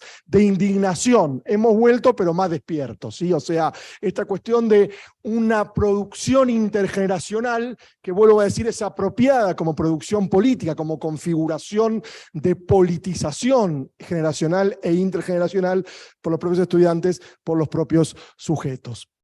Avanzando un poquito, porque sé que tenemos muy poco tiempo, cada uno, cada una, en cuanto a formatos, lo que encontramos en esta investigación, que no es demasiado novedoso, pero sí nos invita a pensar en que cuando consideramos política estudiantil en ámbitos educativos o en espacios educativos, no podemos, yo no sé si esto tiene láser, creo que no, así que si toco un botón raro, voy a decir, mejor no, me dice Alba, mejor no toques nada raro. Bueno, no, porque quería un poco enfatizar, pero en general, muchos estudios siguen considerando participación política estudiantil en los ámbitos consagrados, legitimados, institucionalizados para esa participación. Y lo que encontramos, que no es muy novedoso, pero que igual subrayo porque creo que hace falta seguir subrayando, es que eso es una parcialidad de la participación. política o del compromiso público o de la participación social estudiantil en escuelas secundarias. Tenemos centros de estudiantes o gremios estudiantiles o asociaciones estudiantiles formalizadas, consolidadas o en formación, según de qué escuela se trate, pero también tenemos otros formatos de organización, cuerpos de delegados, comisiones de trabajo o comisiones de estudiantes, otras grupalidades o formas de asociatividad mucho más informales, mucho más capilares y con una, digamos, práctica cotidiana muy fuerte, como son grupos, campamentos, cuentas en redes sociales que uno dice, bueno, pero ¿cuál es la organización que está detrás de la cuenta? Porque yo, con más de, digamos, 40, no voy a decir cuántos, pero más de 40, y todavía estoy en los 40 ahí, así que no estoy mintiendo, uno dice, bueno, la red social en realidad expresa algo, que no, somos una cuenta de Instagram. O sea, nos agrupamos en torno a una cuenta de Instagram, no es que somos una agrupación que tiene su cuenta, nuestra acción política es la cuenta de Instagram. Entonces, eso creo que es importante, porque si yo miro solo estos espacios legitimados, consagrados, institucionalizados, quizás me quedo con la mitad, con un tercio, con un 20% de la película, y entonces puedo hacer algunas afirmaciones totalizadoras o absolutizantes que no recuperen esta riqueza y esta diversidad de la producción política generacional, en este caso en ámbitos educativos de escuela secundaria. Sin embargo, todo lo que dije recién, en la investigación sale que hay un sentido consolidado, o sea, hay una producción de sentido consolidada, de todas maneras, alrededor de que la misión de un centro de, digamos, estudiantes o un cuerpo de delegados es representar a los estudiantes. Es decir, yo les hablaba de una política más capilar, más cotidiana, más de participación directa, menos delegativa, menos mediatizada, o menos mediada, mejor dicho.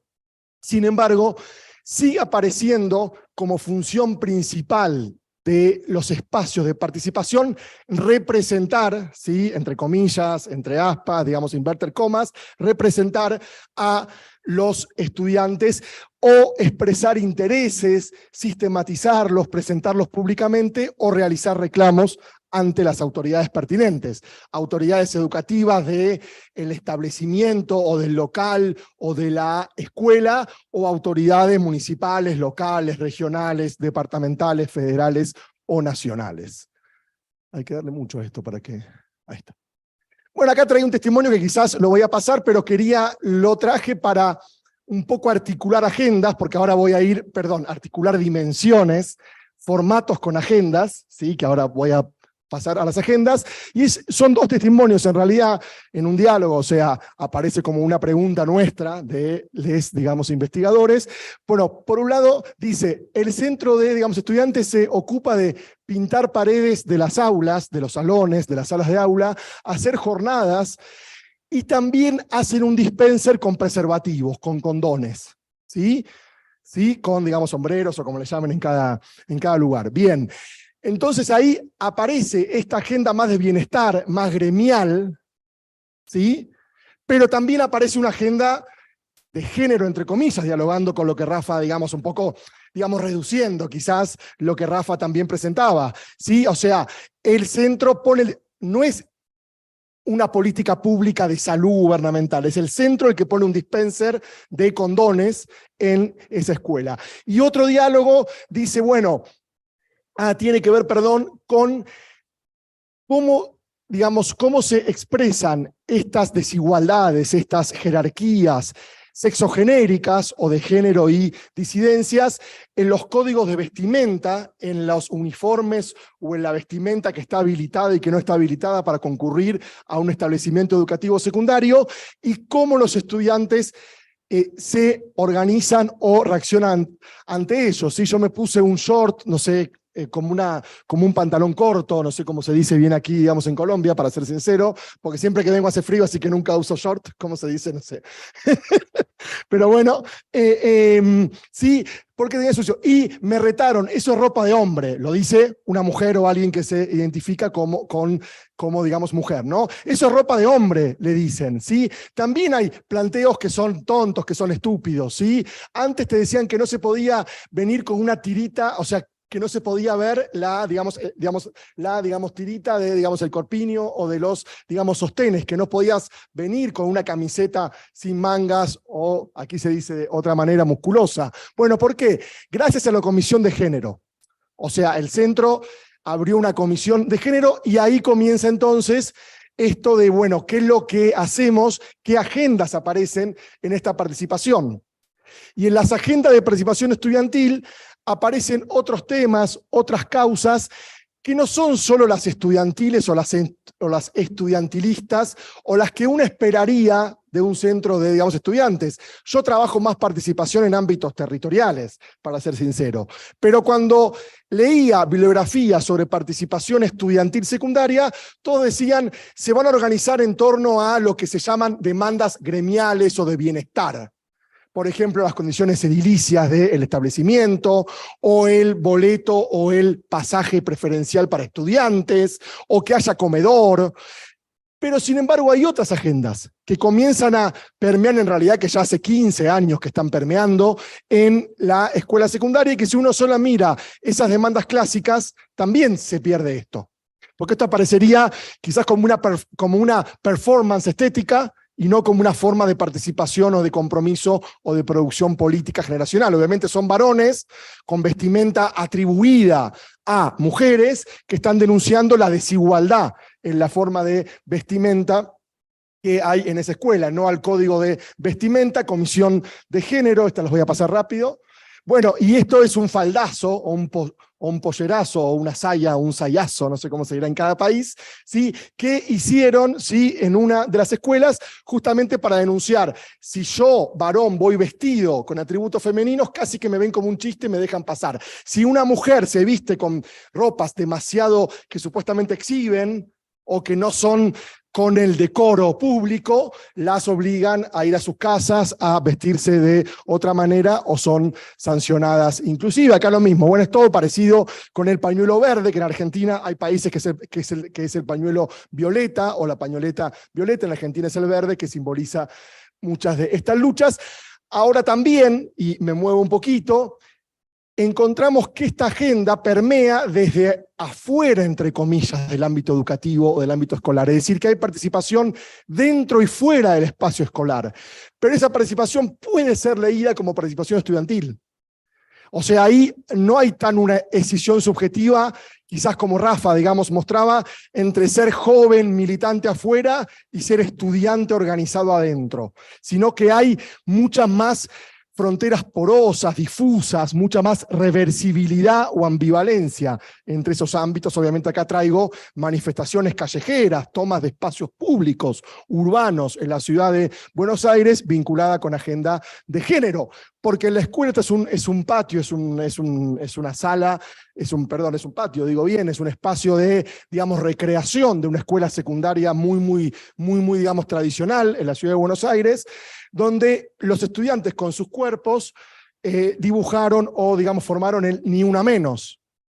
Hay una reconfiguración del espacio, hay una territorialización de este espacio, porque no está pensado para manifestarse políticamente.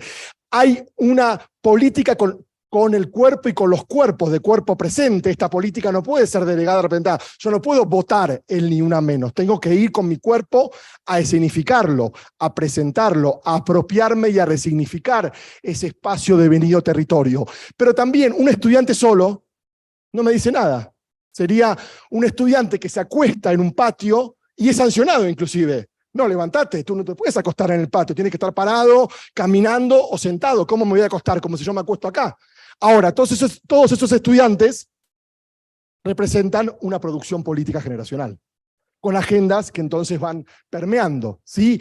Y una segunda agenda tiene que ver con la cuestión climática o ambiental. Acá traigo algunas imágenes de movimientos juveniles. En este caso no encontramos tanta presencia en el ámbito educativo, porque esto fue hecho más hace unos años, pero si uno hiciese, trabajo de campo ahora en el 2023, sí aparecería mucho más fuerte esto, y entonces lo traigo como una segunda agenda. Y por último, repertorios, cerrando, Alba, sí, y yo me voy a centrar, hay muchos repertorios, o sea, hay muchos, formas o modos de acción o de práctica política configurada generacionalmente a nivel estudiantil, pero yo me centro en las tomas o las ocupaciones de escuelas secundarias, de liceos, de enseñanza media, y en una noción que no me queda tiempo para poder explicar, que es la forma social ocupación, que hay autores que la tematizan como una forma social que significa reapropiarse y resignificar espacios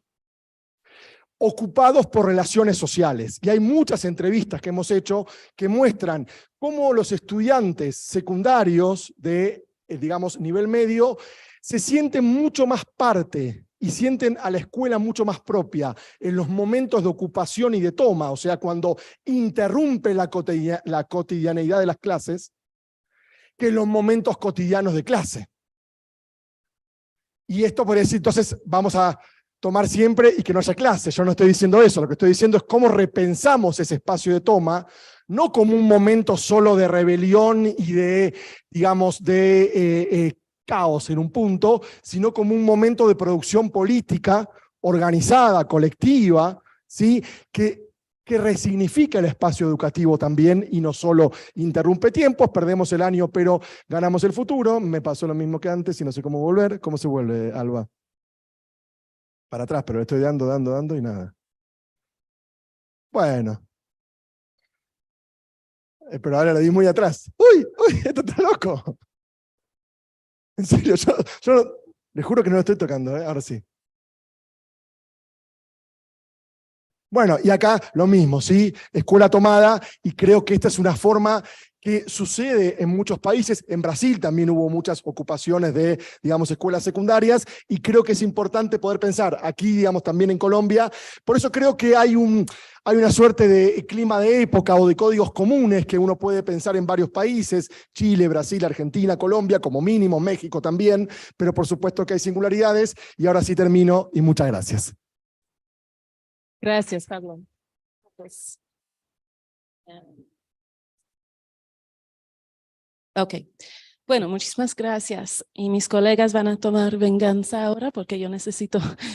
Bueno, gracias. Ok, hola. Bueno, me llamo Alba Griffin y voy a hablar hoy rápidamente de la juventud en Colombia. Sí, eso funciona. Sí. Ok, y ahora es demasiado. Bueno, ok. Quiero pensar un poquito en el lado teórico de la juventud y de las acciones políticas, la agencia, la ciudadanía de la juventud, y pensar en el espacio educativo como un espacio informal, un espacio creativo. Entonces, es un trabajo reciente, estoy escribiendo el artículo y quiero utilizar la película Los Hongos, que salió en Colombia hace unos años ahora, para pensar en sí, la vinculación entre los jóvenes, la cultura urbana y la ciudadanía. Y bueno, no voy a explicar la película, pero básicamente se trata de dos jóvenes grafiteros que van por la ciudad y, bueno, no hacen mucho, ¿no? Pero lo que me interesa es que hay un fondo de la violencia cotidiana, pero más que nada es la relación que los jóvenes tengan con la violencia que me interesa, que no sea algo muy fuerte, no es una reacción muy fuerte, ¿ok? Y explico. Bueno, la teoría que quiero utilizar es una teoría que estoy desarrollando con un colega en Leeds, y se trata de reivindicar la ciudadanía ordinaria, y con eso quiero decir la ciudadanía cotidiana, pero también lo normal, lo que se sale casi invisible, porque es como es lo que hacemos todos los días sin pensar en ello. Entonces, no es una ciudadanía, no son ciudadanos buenos, no estoy hablando de la ciudadanía buena de mucha actividad política o de votar o de hacer cosas voluntarias, ¿no? Es como, pero tampoco es una ciudadanía mala, no es como algo criminal, es algo entre los dos. Y argumentamos que es una contribución fuerte a la vida democrática, ¿okay? Y por eso tenemos que resaltar su importancia. Entonces se pasa con interacciones sociales, apropiaciones del espacio de que voy a hablar hoy, y imaginarios, incluye civilizados, no me gusta esa palabra, pero hábitos civilizados, y también la descortesía, estas prácticas que a veces chocan un poco, ¿no? Y como es una manera de reflejar lo pasivo, lo activo dentro de esa teoría de ciudadanía, pero sin dar demasiado valor a ninguno de los dos lados. Y lo que pasa en Los hongos, en la película, quiero argumentar que los dos actores, bueno, los dos personajes principales son ciudadanos ordinarios. No sé exactamente si eso traduce bien, pero me avisan. Sí. Bueno, y lo que se ve en la película es en ese contexto de violencia política, estructural,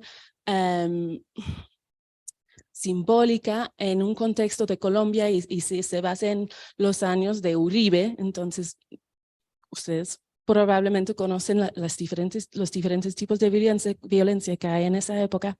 Los jóvenes casi que no reaccionan, ¿no? Hay una ambivalencia frente a discursos políticos que aparecen en la pantalla de la televisión, en las conversaciones de los otros personajes, ¿no? Los jóvenes siempre se están aparte de eso.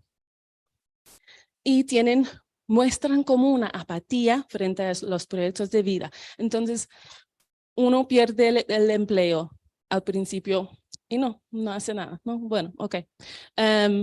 Y como casi, sí, es como que no se meten demasiado en ese mundo de reacciones fuertes.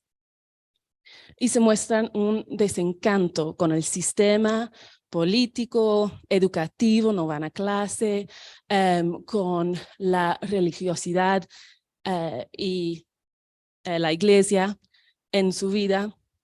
Mejor si han visto la película, disculpo, porque no tengo tiempo. Pero no quiere decir que es una protesta, ¿no? Entonces, sí muestran empatía con los otros personajes, no rechazan ese lado político, por eso que no protestan contra esa posición.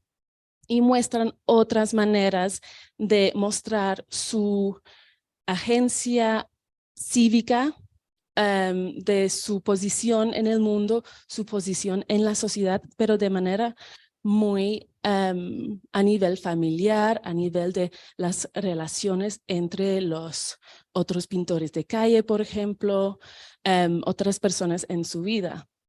Entonces, quiero utilizar esta teoría de cuidado como un acto, una parte importante de la ciudadanía ordinaria. Y, ok, y una parte que he trabajado más es la creatividad como una manera de relacionarse con el mundo, de aprender sobre el mundo, ¿no? Una educación informal. Y en eso he trabajado mucho con graffiti. Y me interesa la apropiación del espacio en esta película, que muestran los dos personajes como grafiteros, ¿no? Que hacen murales, sí, pero también rayan las paredes. Y eso me parece muy importante cuando hablamos de graffiti como acto político y cívico, ¿no? Es esa relación con el espacio público, esa apropiación de decir, yo puedo dejar mi marca, lo que sea. Además, sí tienen conversaciones que se relacionan con la violencia. Sobre todo, y eso es interesante con el trabajo, en cuanto al trabajo de Madeleine, que mencionan las protestas en Egipcia en este momento en la película, ¿no? Entonces, hacen un homenaje a las mujeres que estaban protestando durante la primavera árabe. Entonces, sí hace no es que no saben, no es que no conocen lo que está pasando. pero quiero argumentar que es una resistencia bastante oculta y esas subversiones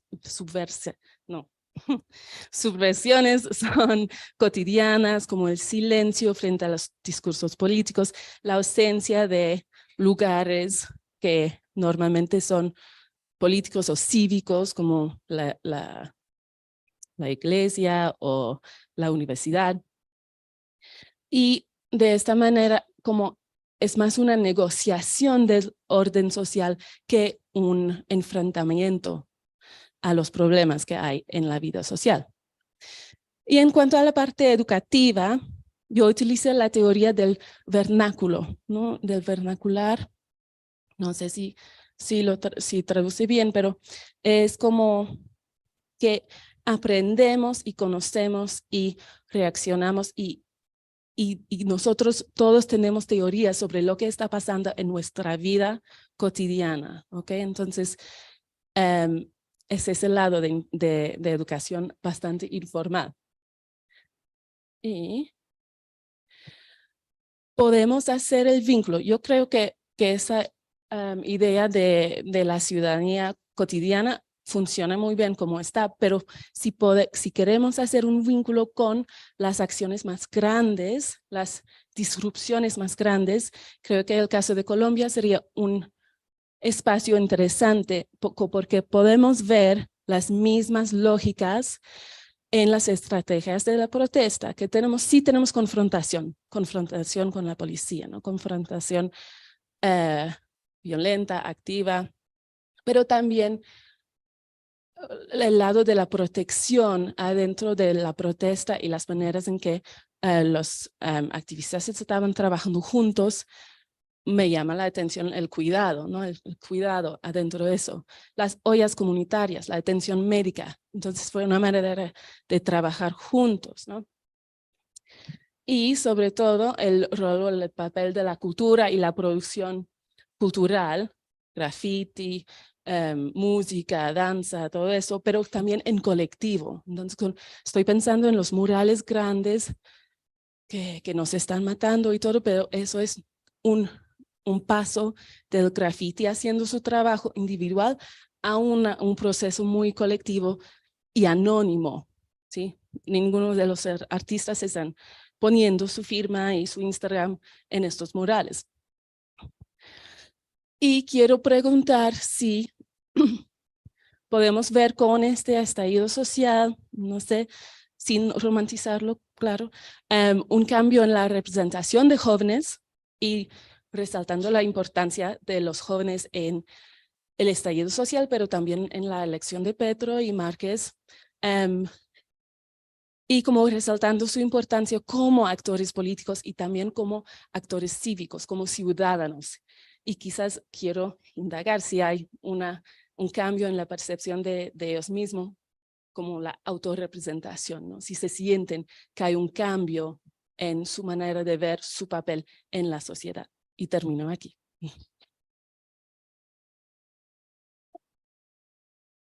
Bueno, muchísimas gracias.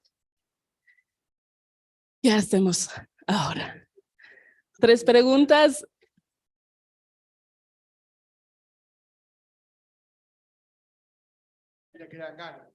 Es claro, pero no, muchísimas gracias por quedarse y disculpa la tardanza. Bueno, ¿alguien quiere el micrófono con preguntas o comentarios o simplemente hablamos informalmente como quieren?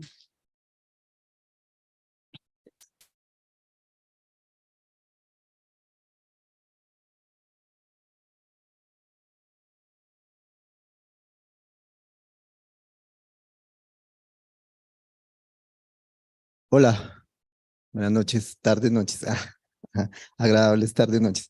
He escuchado como las intervenciones de cada uno de ustedes, como los panelistas y tal, y afortunadamente pues vengo de un recorrido también latinoamericano, corto, mirando la educación en Chile, en Argentina, en Perú, en Ecuador. Yo soy docente colombiano de colegio y de universidad. Y estoy haciendo un trabajo sobre graffiti, literacia crítica, literacia vernácula de graffiti, y camino de la mano con etnografía urbana con muchos grafiteros y grafiteras de Bogotá, DJ Lu, y también grafiteras, Mugre Diamante, R y esto. Pero mi pregunta va a que en esta bienal escuchaba lo de la fobopolítica, de cómo nos gobiernan a partir del miedo, pero mi lugar de enunciación es la escuela y la educación pública. Entonces, estos días escuchaba la cuestión de las fugas, de cómo encontramos fugas, ¿sí? Entonces, no sé si es posible que pensemos colectivamente, con sus voces, si una posible fuga es precisamente todas estas manifestaciones del graffiti, no solamente como pretexto para presentar un tema que a veces uno lo usa, y a veces como no caer en la instrumentalización de todas estas performances e intervenciones urbanas y gráficas, pero también yendo más allá del graffiti es si podemos pensar en una alternativa para la educación. Y una alternativa para la educación pública en contextos tan agitados como el latinoamericano, teniendo en cuenta como la diversidad también, pero lo que nos une como pueblo latinoamericano.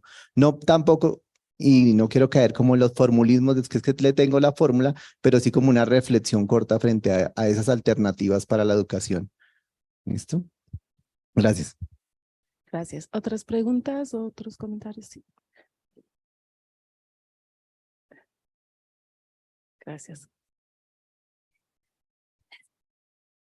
Hola, mi nombre es Daniela, estoy un poco afónica, perdón. Mi pregunta va y pienso que puede resonar más con las exposiciones de Pablo y Rafael y tiene relación en cómo tal vez ciertos procesos un poco comunes, pero en distintos tiempos o características entre Chile y Argentina. Y es, por ejemplo, que Pablo nos hablaba de esta llevada de agenda de género en los estudiantes secundarios desde los centros de estudiantes. En Chile pasó algo muy particular y es lo que me gusta estudiar, así que tiene relación con que el movimiento estudiantil chileno no tomó las demandas feministas y más que nada surgieron colectividades secundarias que interpelaron a las organizaciones formales de estudiantes. En el caso de Chile, la ACES, que es la Asociación Secundaria de Estudiantes, o la CONES, la Coordinadora Nacional de Estudiantes. Ellos no ponen en su agenda de movilización estudiantil la educación no sexista, sino que son colectividades disidentes dentro de la orgánica estudiantil que empiezan a criticar tanto al Estado, pero después a sus propios compañeros de movimiento. Entonces, un poco esta disputa con la institucionalidad, y ahí me paso un poco tal vez al tema de Rafael, y es que a partir de las tomas feministas de Chile del 2018, se empiezan a crear políticas de género universitarias, y se da la dinámica de que aquella colectividad que demandaba estas políticas, que eran académicas y estudiantes, cuando se crea la política de género, las académicas pasan a ser parte de la institucionalidad de género y no de la protesta de género, por lo cual se empiezan también a generar tensiones con la institucionalidad. Entonces, muchas veces los movimientos, que creo que es lo que está en común en mi pregunta, empiezan con tensiones internas que disputan esta institucionalidad que se supone que en un comienzo formaba parte de la demanda y después se ven desde la otra vereda. Eso, gracias. Ay, gracias. Y, bueno, pregunta final. Sí. Muy bien.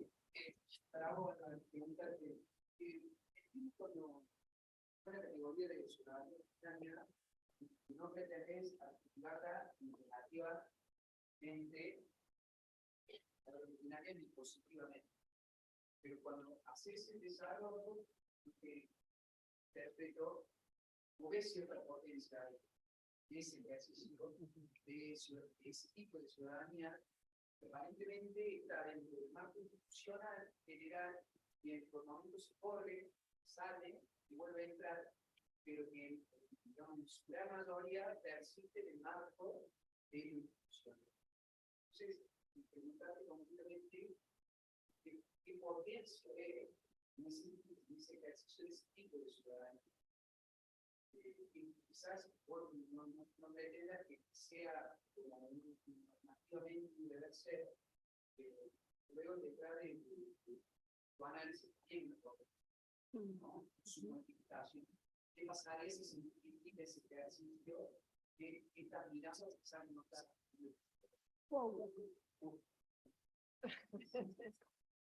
Para no responder a la pregunta, yo hago Ok, ok. Bueno, ¿quién responde primero? Sí, ¿cómo va? Sí, sí. No. ¿Quieres empezar? ¿Empiezo yo? Bueno, ok.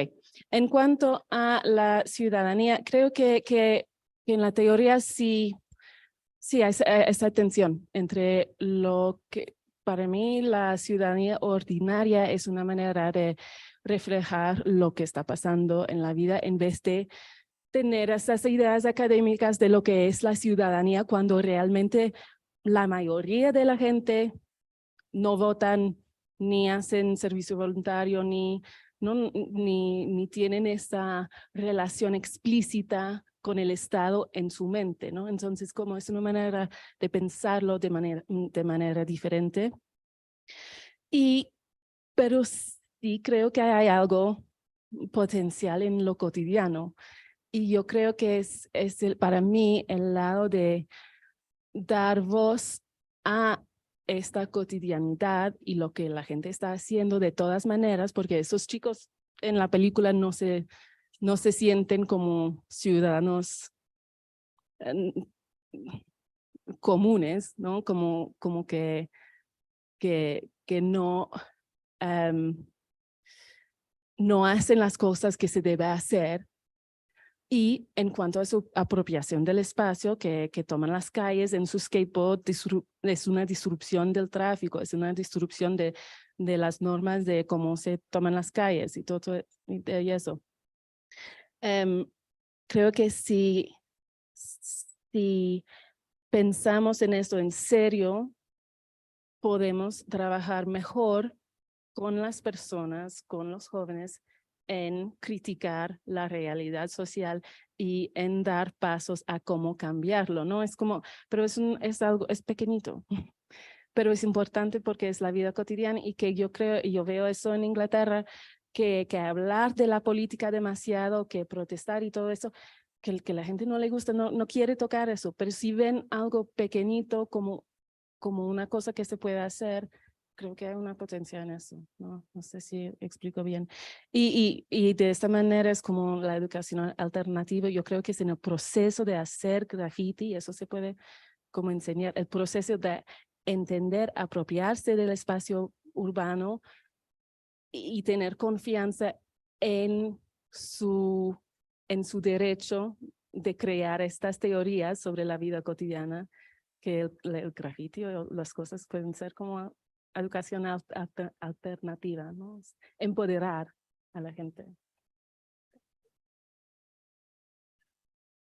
Bueno, voy yo y después le dejamos el cierre a Pablo. Y bueno, acá, no, quienes quieren hablar. Ya hay alguna intervención más. Bueno, voy muy breve. Primero, en relación a la pregunta por el graffiti, yo traje 2 grafitis, es algo que trabajé más por ejemplo, en mi tesis de doctorado, donde trabajé los grafitis en los baños de la facultad, a ver qué circulaba ahí. Pero hay 3 características que pueden tener los grafitis que me parecen interesantes, y ahora digo porque uno es el anonimato. No todo grafiti es anónimo, pero una de las características de los que yo relevé es el anonimato. Segundo, la clandestinidad. Son inscripciones que toman una pared que no está destinada para eso, la pared del baño, etc. Y lo tercero, por lo mismo, son prácticas de apropiación del espacio, ¿no? Entonces, entrar a un baño de varones y que diga fuera feminazis es una conversación intragénero, ¿no? ¿Y qué es lo que me interesa de esas prácticas? O sea, yo tampoco no soy un grafitólogo, pero me parece que son prácticas interesantes, sobre todo porque con lo que están discutiendo por estos 3 rasgos es con la institucionalidad. Y entonces que aparezca una pintada que diga fuera feminazis, ese fuera indica un fuera de la universidad, una voluntad de expulsión, y eso tiene que ver con lo que preguntaba Daniela después, que es que el feminismo se institucionalizó en las facultades de Argentina. Es decir, tienen su secretaría, sus departamentos, etcétera, ¿no? Sus formas de reconocimiento. Y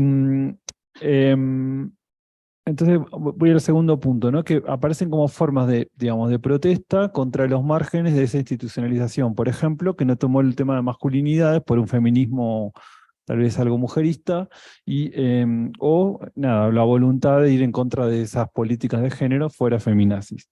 Entonces, ahí me interesa el graffiti porque permite ver algo de cómo se está conformando la institucionalidad. Lo segundo, en relación a la pregunta ahí de Daniela, yo acá hice algo muy, digamos, también por mor del tiempo, muy de trazo grueso, y entonces dije, bueno, activismo feministas LGTB. Bueno, ese es un mundo en sí mismo para estudiar, y efectivamente algo que pasó, que es en ese proceso de institucionalización, muchas feministas, entre comillas con los dedos, no tengo manos, en este momento viejas, quiero decir, de larga tradición o reconocidas, vacas sagradas, como decimos en Argentina, pasaron a ocupar puestos de gestión, o por ejemplo a gestionar los protocolos contra las violencias, las comisiones, etc. Ahí ocurren dos fenómenos que a mí me interesan. En la medida que esas feministas de mucha trayectoria forman parte de la institución, empiezan a ser recubiertas con un halo de desconfianza. Si yo desconfío del protocolo, no importa quién lo está gestionando, desconfío de la institución, por una metonimia entre institución y gestión. Quién está en el gobierno, de la facultad, de la universidad, etc. Y si una feminista está ahí, por más autónoma trayectoria que tenga, aparece ya puesta en duda en relación a esa posición. No voy a discutir si está bien o está mal, pero sucede eso, ¿no? La institucionalización genera también la tensión con las bases. Y lo segundo es que, bueno, también ahí se abre y esta es una discusión que excede, por eso también está bueno, digamos, que excede el ámbito universitario, que hay discusiones que son de los feminismos o de la diversidad sexual que impactan en las agrupaciones estudiantiles, digamos, ¿no? Por ejemplo, en torno a los procesos de institucionalización. Y con esto cierro, que es cuando las universidades hacen el protocolo, algunos contra las violencias, algunos feminismos militan el protocolo. ¿Y qué hacen? Imprimen el protocolo y hacen los protocolos de bolsillo. Bueno, que cada cual retire y tenga el protocolo a mano. Otros directamente impugnan ese instrumento porque dicen que es para perejiles. Es decir, va a agarrar a perejil es una expresión muy argentina, perdón, ¿no? Para gente, digo, que va a caer un chiquito, pero en un pez gordo, ¿no? Otra expresión. Quiero decir, sí, bueno, pero si voy país por país, ¿cómo se traduce? No. Lo que quiero decir es que el protocolo lo que va a agarrar es a los casos anónimos, pero que no se va a meter con un funcionario, no se va a meter con un profesor de renombre, entonces que esa institucionalización no sirve. Bueno, esa tensión recorre los feminismos, y nada, da para pensar cuánto de esas discusiones, de esas tensiones también no terminan abonando a cierto